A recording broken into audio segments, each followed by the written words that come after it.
श्री सीतारामचंद्राय नमः। प्रभुजनों, अब कथा उस समय की ओर बढ़ती है जब पृथ्वी पर अधर्म का अंधकार बढ़ने लगा था, जब शक्ति का उपयोग रक्षा के लिए नहीं अत्याचार के लिए होने लगे, जब विद्या का उपयोग कल्याण के स्थान पर अहंकार के लिए होने लगे, तब संसार में संतों और सज्जनों का जीवन कठिन हो जाता है। उस समय लंका का राजा रावण बड़ा ही बलशाली, महान विद्वान और शिव भक्त था, परंतु उसके भीतर अहंकार की अग्नि जल रही थी। विद्या यदि विनम्रता न दे तो वह विनाश का कारण बन जाती है। शक्ति यदि धर्म के नियंत्रण में ना हो तो वह अत्याचार का रूप ले लेता है। रावण और उसके समान अनेक राक्षसों के अत्याचार से पृथ्वी, देवता और ऋषि अत्यंत दुखी हो गए। यज्ञों में विघ्न डाले जाने लगे, ऋषियों के आश्रम में भय का वातावरण बनने लग गया। श्री रामचरितमानस में आता है, करहि उपद्रव असुर निकाया, नाना रूप धर करि माया।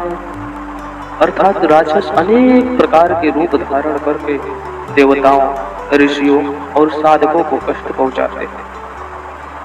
प्रभुजनों, जब संसार में अधर्म बढ़ता है तो धर्म की रक्षा के लिए भगवान स्वयं किसी न किसी रूप में व्यवस्था करते हैं। ये ईश्वर की करुणा है। ये ईश्वर की करुणा है कि वे अपने भक्तों की पुकार कभी अनसुनी नहीं करते। तब पृथ्वी माता ने गौ का रूप धारण किया और देवताओं के साथ ब्रह्मा जी के शरण में गए। सभी देवताओं ने अपनी व्यथा प्रकट की। ब्रह्मा जी सबको लेकर क्षीर सागर में भगवान विष्णु की स्तुति करने पहुंचे।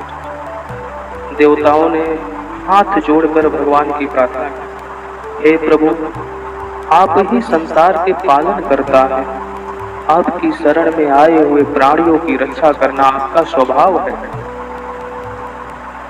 भगवान भक्तों को दुख को देखकर करुणा से भर उठते हैं। प्रभु ने देवताओं को आश्वासन दिया कि वे सूर्य वंश में अयोध्या के राजा दशरथ के घर पुत्र में के रूप में अवतार लेकर धर्म की पुनः स्थापना करेंगे। भागवत गीता में भगवान श्री कृष्ण कहते हैं, यदा यदा हि धर्मस्य ग्लानिर्भवति भारत अभ्युत्थानम् अधर्मस्य तदात्मानं सृजाम्यहम्। अर्थात जब जब धर्म की हानि और अधर्म की वृद्धि होती है तब तब मैं स्वयं अवतार धारण करता हूँ। मतलब भगवान का अवतार केवल राक्षसों के वध के लिए नहीं होता, बल्कि मनुष्य को आदर्श जीवन जीने की शिक्षा देने के लिए भी होता है। श्री राम ने हमें सिखाया कि पुत्र कैसा हो, भाई कैसा हो, मित्र कैसा हो, राजा कैसा हो, मनुष्य को मर्यादा में रहकर जीवन कैसे जीना चाहिए।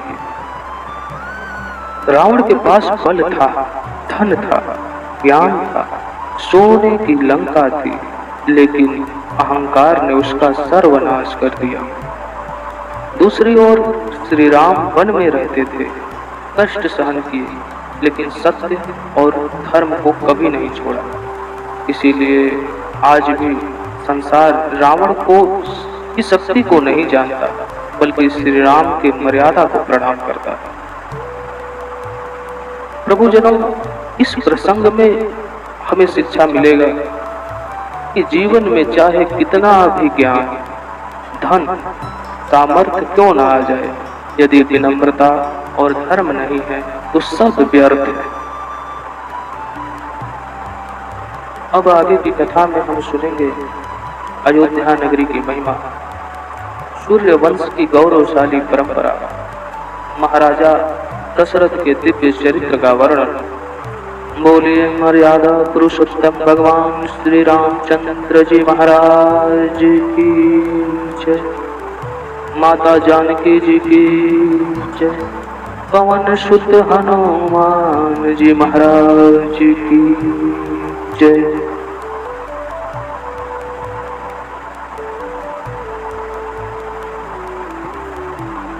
श्री सीतारामचंद्राय नमः। भक्तों, अब कथा हमें उस परम पवित्र नगरी की ओर ले चलती है जिसके कण कण में प्रभु श्री राम की स्मृति बसती है।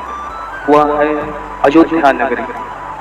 अयोध्या केवल एक नगरी नहीं है, यह धर्म, मर्यादा, प्रेम और भक्ति की भूमि है। शास्त्रों में अयोध्या को सप्तपुरियों में प्रथम स्थान प्राप्त है। कहा गया है, अयोध्या मथुरा माया काशी कांची च अवंतिका पूरी द्वारावती च सप्तैते मोक्षदायिका। अर्थात अयोध्या, मथुरा, हरिद्वार, काशी, कांची, उज्जैन, अवंतिका और द्वारिका, ये 7 पवित्र नगर मोक्ष प्रदान करने वाले माने गए। भाइयों और बहनों, अयोध्या की महिमा ऐसी है कि स्वयं भगवान ने अपने अवतार के लिए इसी भूमि को चुना। तुलसीदास जी महाराज कहते हैं, अवधिपुरी अति पावनी सरजू सरी कली कलुष नसावन।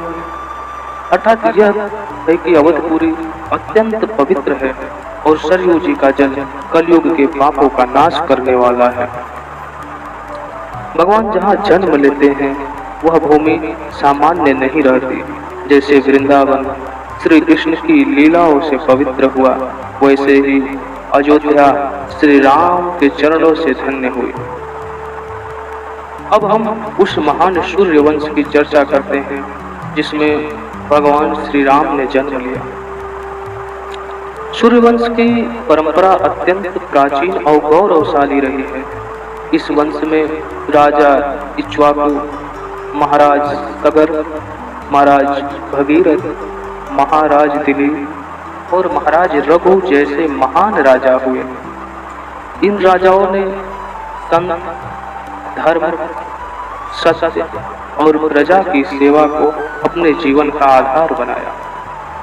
इसी रघुवंश में आगे चलकर महाराज दशरथ का जन्म हुआ। उनका नाम दशरथ इसलिए पड़ा क्योंकि वे 10 दिशाओं में अपने रथ को चलाने की क्षमता रखने वाले महान योद्धा थे।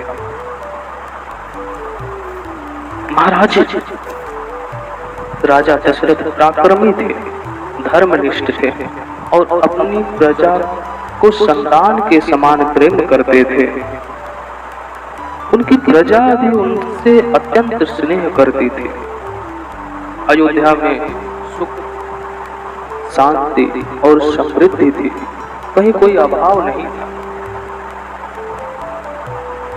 लेकिन भक्तों, संसार में चाहे कितना भी वैभव क्यों न हो, यदि मन में कोई कमी रह जाए तो मनुष्य को पूर्ण आनंद नहीं मिलता। महाराज दशरथ के पास राज्य था, धन था, सम्मान था, 3 रानियां थी, माता कौशल्या, माता कैकेयी, माता सुमित्रा। लेकिन एक पीड़ा उनके हृदय में सदैव बनी रहती थी। वह पीड़ा थी संतान न होने की। कभी कभी भगवान भक्तों के जीवन में अभाव इसलिए रखते हैं कि भविष्य में कोई महान लीला प्रकट हो सके। यदि दशरथ जी पहले ही पुत्र प्राप्त हो गए होते तो संसार श्री राम के दिव्य अवतार को उस अद्भुत लीला का आनंद कैसे प्राप्त कर पाता। एक राजा होकर भी दशरथ जी अहंकार नहीं करते थे। उन्होंने अपने दुख का समाधान अपने गुरु महर्षि वशिष्ठ की शरण में जाकर पूछा। यह हमें शिक्षा देता है कि जीवन में चाहे व्यक्ति कितना भी बड़ा क्यों न बन जाए, गुरु का मार्गदर्शन सदैव आवश्यक होता है। भक्तों, गुरु वह दीपक है जो अज्ञान के अंधकार को दूर कर जीवन को प्रकाश से भर देता है। अब आगे की कथा में हम सुनेंगे कि कैसे महर्षि वशिष्ठ की प्रेरणा से पुत्र कामेष्टि यज्ञ की तैयारी हुई, ऋषि श्रृंगी मुनि का आगमन हुआ और श्री राम अवतार की भूमिका तैयार हुई। बोले राजा दशरथ महाराज की जय, माता कौशल्या जी की जय, सियावर रामचंद्र भगवान की जय, पवन सुत हनुमान महाराज की जय।